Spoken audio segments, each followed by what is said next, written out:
সকলকে অসংখ্য ধন্যবাদ। আজকে মৃত্যু নিয়ে কিছু কথা বলবো। মৃত্যু আসলে কি?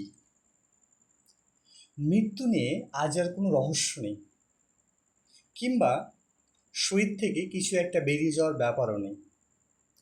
জীববিজ্ঞান বা বায়োলজিক্যাল সায়েন্স তার বর্তমান জ্ঞান দিয়েই মৃত্যুর বিজ্ঞানসম্মত ব্যাখ্যা করে দিয়েছেন। মানুষের মতো জটিল ও বহুকোষী জীবগুলির জীবন আসলে কোষে কোষে অক্সিজেন ও অ্যাডিনোসিন ট্রাইফসফেট বা এটিপি সরবরাহের অভাবেই থমকে যায়।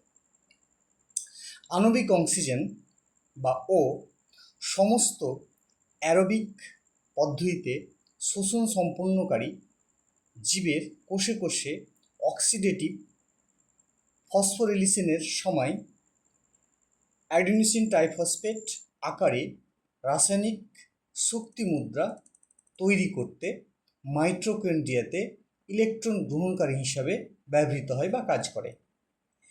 এটিপি ব্যবহার করেই শরীরের সমস্ত মেকানিক্যালগুলি নড়াচড়া করে, যেমন রাসায়নিক চলন, ইলেকট্রিক ভোল্টেজ উৎপাদন ইত্যাদি সমস্ত কাজকর্ম চলে। যেমন হৃৎপিণ্ড ফুসফুসের সংকোচন প্রসারণ, মাংসপেশির সংকোচন প্রসারণ, স্নায়ুতে সংকেত পরিবহন ইত্যাদি। অর্থাৎ জীবের বেঁচে থাকায় অক্সিজেনের প্রধান ভূমিকা হলো কোষে কোষে গ্লুকোজের জারণ ঘটানো এবং ইলেকট্রন গ্রহণকারী বা ইলেকট্রোড অ্যাকসেপ্টর হিসেবে কাজ করা। এছাড়া অক্সিজেন শরীরের রাসায়নিক বিক্রিয়ার ফলে উৎপন্ন ফ্রি রেডিক্যাল প্রশমিত করে। এটা না হলে কোষের ডিএনএ ও প্রোটিন সংশ্লেষ ক্ষতিগ্রস্ত হয়। আবার অক্সিজেন শরীরের জীবাণু ও ভাইরাসদের আটকাতে সাহায্য করে।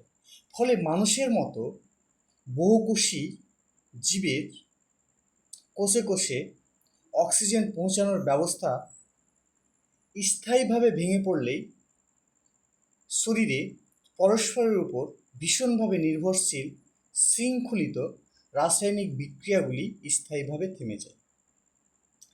জীববিজ্ঞানের ভাষায় মৃত্যু হল permanent irreversible cessation of all biological function that sustain of living organism।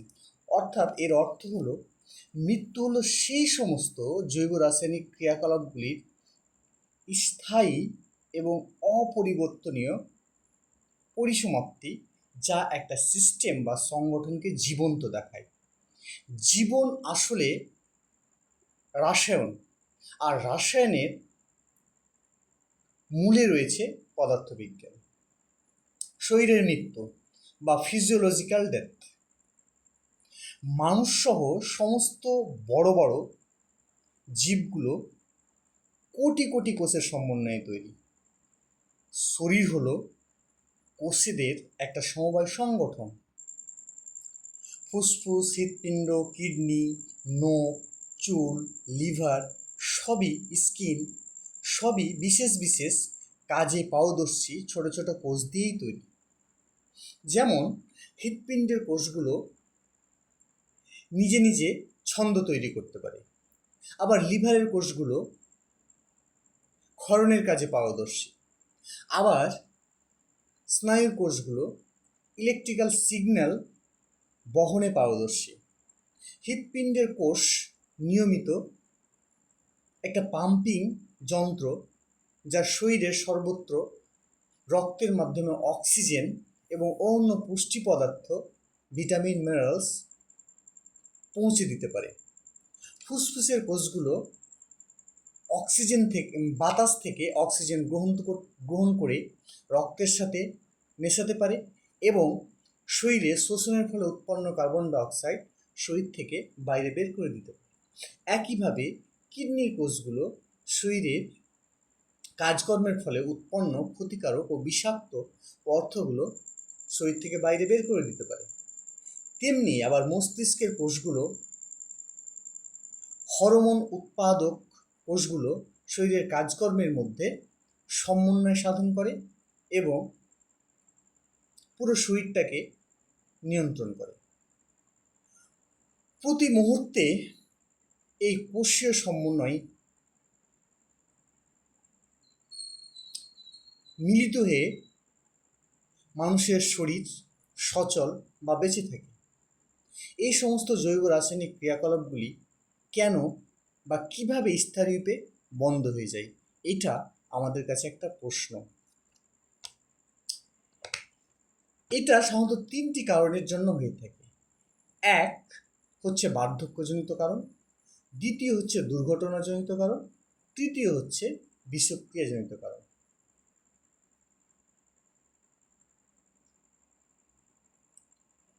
বয়স বাড়ার সঙ্গে সঙ্গে আমাদের অঙ্গগুলির কোষের বিভাজন ক্ষমতা কমে গিয়ে এক সময় একেবারে বন্ধ হয়ে যায়। কোষের মধ্যে বিষাক্ত পদার্থ জমে যায়, ফলে কোষ নষ্ট হয়ে যায়। এই ঘটনাকে আমরা সেলুলার সিনেসেন্স বলে থাকি বা কোষীয় বার্ধক্য বলে থাকি। ফুসফুস, হৃৎপিণ্ড, কিডনি, লিভার এক সময় পুরোপুরি কার্যক্ষমতা হারায়। শরীরের কোনো অঙ্গই এককভাবে গুরুত্বপূর্ণ বা কার্যকর নয়, সবাই সবার উপর নির্ভরশীল। তাই একটা অঙ্গ কাজ করা বন্ধ করলেই সবার কাজ ক্ষতিগ্রস্ত হয় বা বন্ধ হয়ে যেতে পারে।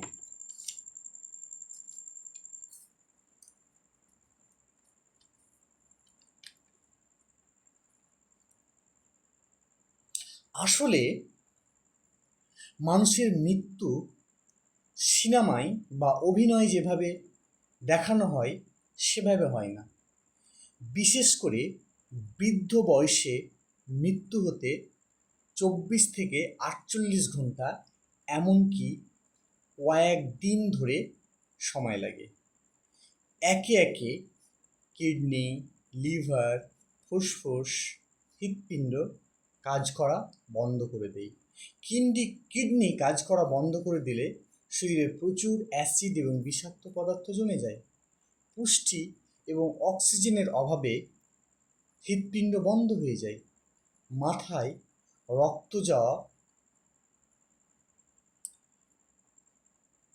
বন্ধ হলে সমস্ত স্নায়ুব ক্রিয়াকলাপ বন্ধ হয়ে একটা শরীরের মৃত্যু ঘটে বা ঘটতে পারে। মস্তিষ্কের মধ্যে রক্ত প্রবাহ বন্ধ হয়ে গেলে মস্তিষ্ক থেকে আর কোনো ইলেকট্রিক্যাল সিগন্যাল পাওয়া যায় না। এই জন্যই দুর্ঘটনার ফলে মাথায় খুব জোরে আঘাত লাগলে কয়েক মিনিটের মধ্যেই মানুষের মৃত্যু হতে পারে, কারণ শ্বাস নিয়ন্ত্রণ কেন্দ্র নষ্ট হয়ে ফুসফুস এবং হৃৎপিণ্ড খুব কম সময়ে বন্ধ হয়ে যায়, যেটাকে আমরা শেষ নিঃশ্বাস বলি বা শরীর থেকে আত্মা বা কিছু একটা বেরিয়ে যাওয়া বলি বা ভাবি। সেটা আসলে ফুসফুসের শ্বাস প্রশ্বাস চালিয়ে যাওয়ার শেষ বা জোরালো প্রচেষ্টা, অর্থাৎ বায়ুমণ্ডল থেকে আমাদের ফুসফুসে অক্সিজেন গ্রহণ করার শেষ প্রচেষ্টা। একটা ফিডব্যাকের ফল। ফুসফুসের সংকোচন প্রসারণের হার কমে এলেই রক্তে অক্সিজেনের মাত্রা কমে এবং কার্বন ডাইঅক্সাইডের মাত্রা বাড়লে রক্ত অ্যাসিডিক হয়ে যায়, ফলে মস্তিষ্ক আরও জোরে জোরে শ্বাস নেওয়ার সিগন্যাল পাঠায়।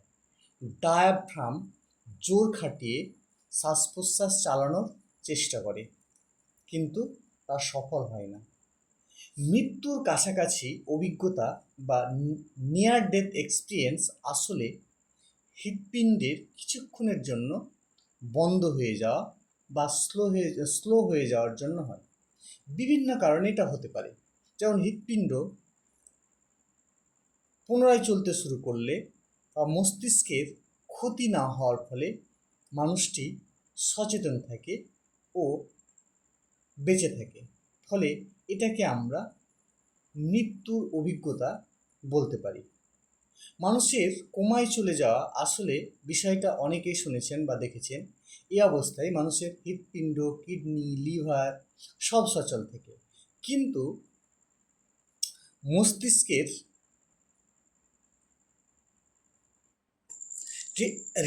রেটিকুলার ফর্মেশন এর রাসায়ন ইলেকট্রিক্যাল নির্ভর সিস্টেমের মধ্যে গণ্ডগোলের কারণে স্লিপ মোড থেকে আর বেরোনো সম্ভব হয় না, ফলে তারা কোমায় চলে যায়। মৃত্যুর পর আমাদের ব্রেনের কী হয়? মৃত্যুর পর আসলে খারাপ কম্পিউটার যেমন অকার্যকর হয়ে পড়ে থাকে, তেমনি আমাদের মস্তিষ্কটাও রাসায়নিক বন্ধন, ইলেকট্রিক্যাল চার্জ রূপে পড়ে থাকে। এখানে উল্লেখ্য যে জাতি ঈশ্বরের সমস্ত ঘটনাই কাল্পনিক এবং মিথ্যা বলে প্রমাণিত হয়েছে। আজকের মতো এই পর্যন্তই।